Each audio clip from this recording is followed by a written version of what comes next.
How to price personal styling services is by far the most common question that I get asked as a business coach for stylists and image consultant. It's the part of setting up a personal styling business that really seems to stress people out the most. And I'm sure it probably causes a lot of sleepless nights in the process.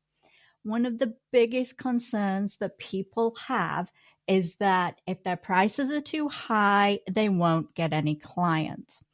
But the truth is that it's not high prices that are actually preventing you from booking clients.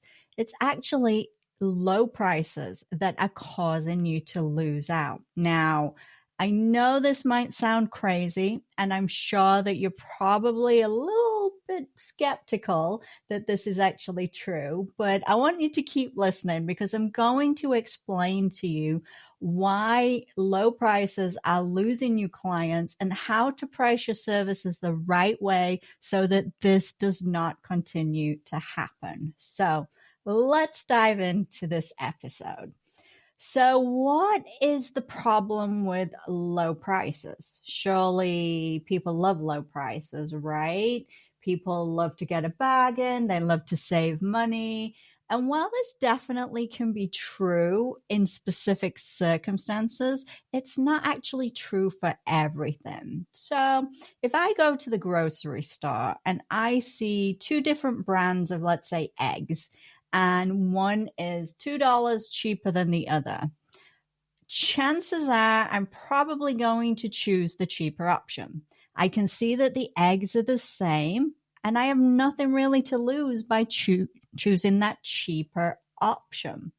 If I go to a clothing store and I see, let's say, a pair of jeans that are $25 off, then I'm going to be happy about that discount for sure. And it will probably convince me to buy the jeans if that's something I'm looking for. I can see those jeans. I can see the quality of them. I can see that the discount isn't connected to the quality of them. I can even try them on before I buy them to make sure that they do fit and they do look good on me. And I can probably return them if I change my mind afterwards. But when it comes to services rather than products, things are definitely different. So unlike the eggs, I really can't compare what each stylist is offering. So when I see one with lower prices, I don't know that I will be getting exactly the same as what I would get if I worked with the stylist with the higher prices. Unlike the jeans, there's no tangible way for me to really see that the services and try them before I buy, right? And typically there is no refund if I do change my mind. So product-based businesses and service businesses are very, very different, and they do require very different approaches, especially around pricing.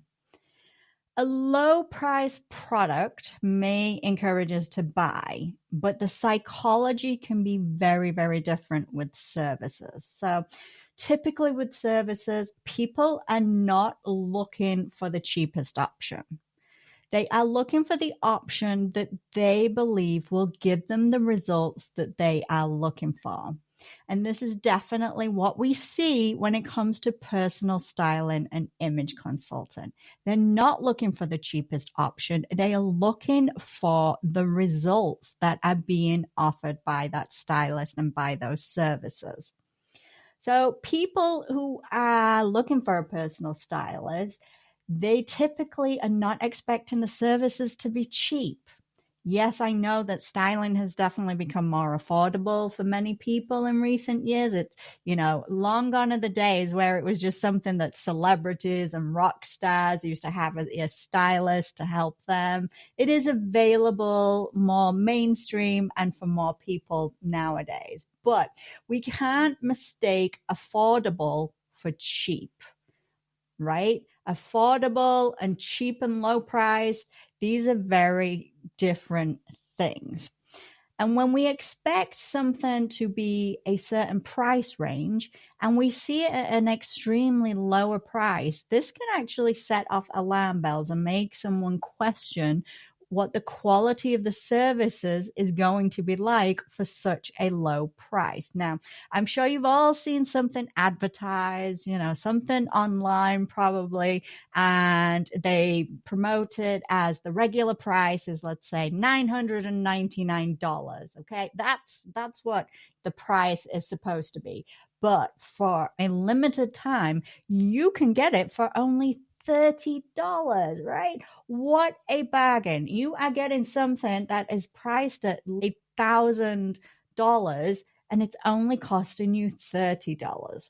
But what's the first thing that comes to your mind when you see something advertised like that? Is it a scam? Is it really low quality? It's probably not worth $999 in the first place, and it's something they probably just made that price up. Trust me when I say, if someone has something with a true value of $999, that's what they're going to be selling it for. And the low price that they're saying you can have it for is because it's either not worth it and nobody is buying it. Okay. And this is what people see when they see these low prices, even though they're being offered something amazing and something of high value. So with all that in mind, how are you going to go about actually setting the prices for your personal styling services? Well, first, I want you to forget that in order to compete with other stylists, that your prices need to be lower than theirs. This is a complete myth that is going to end up with you pricing your services way too low and losing clients. Think about it. There's many stylists out there that are already pricing their services too low. So if you're going to try and compete with them and undercut them in the price department, how low exactly are you going to have to go with your prices? Are you going to have to hit rock bottom? If you see a stylist out there who is offering a full color analysis service for $75, what is your lower price going to be? $50? $40? Is that how low you're going to have to go? And that's a completely underpriced rock bottom. 75 is too low for a full color analysis service. Okay. So we want to forget about this competing with other stylists, especially when it comes to prices. And you also want to remember you have to make money at the end of the day. You are in business. You are in business, and part of business is making money and wanting to make money. And there is nothing wrong with that. So you don't want to be trying to compete with other stylists who have low prices, putting your prices so low that you can't afford to pay your bills, and you're going to end up having to lose your business. Now, I say it a lot, don't I, about forget about what other stylists are doing. And I'm saying it again when it comes to pricing. Forget about other stylists. Forget about what they are doing with their services and their prices. And let's start focusing on you and your unique business. So that's the first thing that I want you to do. Next, rather than trying to align your prices with these other stylists out there, I want you to align your prices with your target clients. Now, as with everything we do in business, it needs to be about our target clients. And I feel like I haven't actually said this in a couple of episodes. So I'm definitely saying it in this one. It needs to be about our target clients. We need to align our pricing with the people that we want to work with. So think about who you do want to work with and what are the price points that are going to be affordable and attractive to them. And notice I say affordable. Remember, affordable and cheap, two very different things. So let's say you're a stylist who wants to help stay-at-home moms get back into the workplace. This is going to be a very different price point to somebody who wants to work with high-level executives. If you're planning to offer luxury styling services, then your prices need to reflect a luxury level service. Otherwise, your potential clients are not going to be convinced that your services are at that level, that luxury level that they are looking for.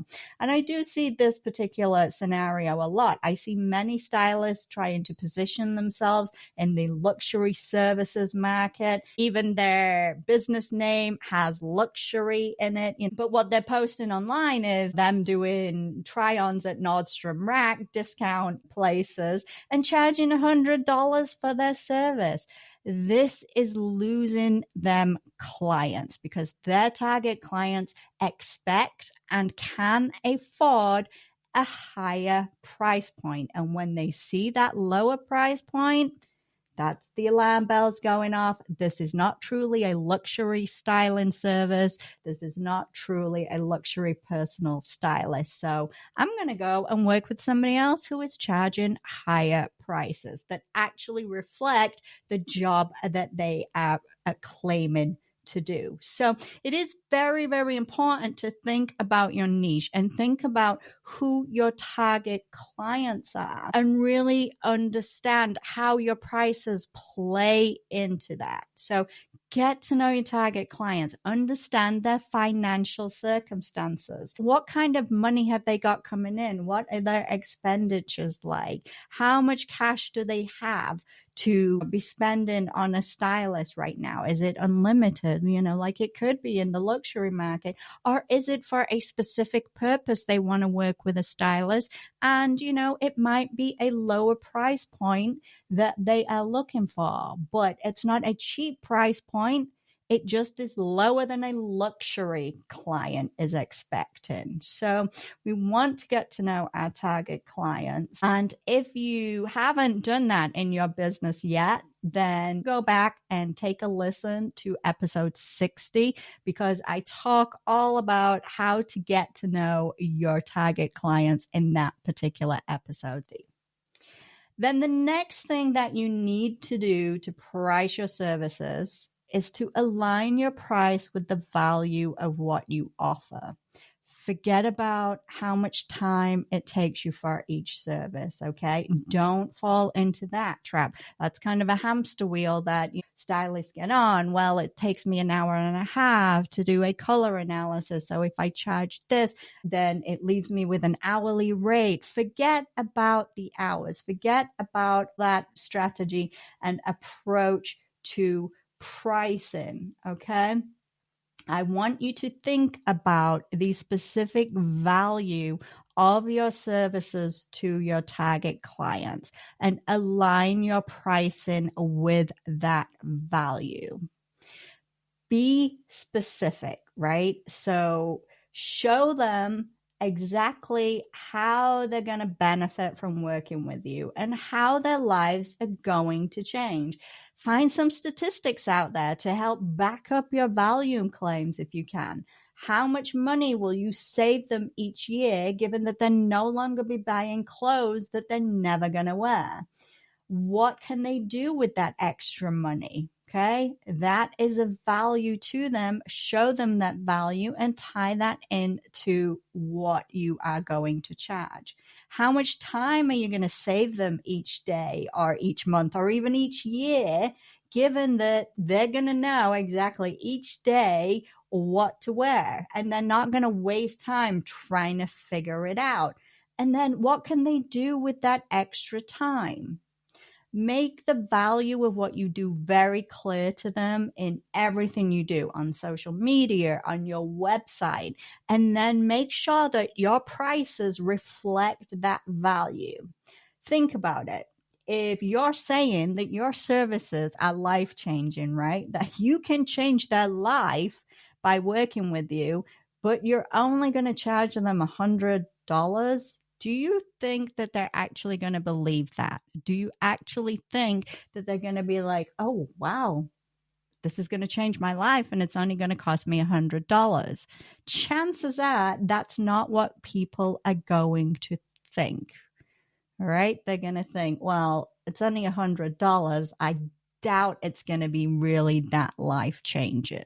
So we want to really make sure that our prices align with the value of what we offer, not with how much time we're spending with somebody, how many services we're doing, but with the value and how it's going to positively impact that potential client's life.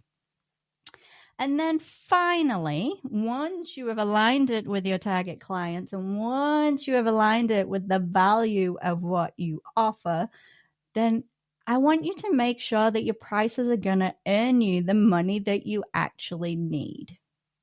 Low prices can lose you clients, which in turn will lose you your business. So don't go low.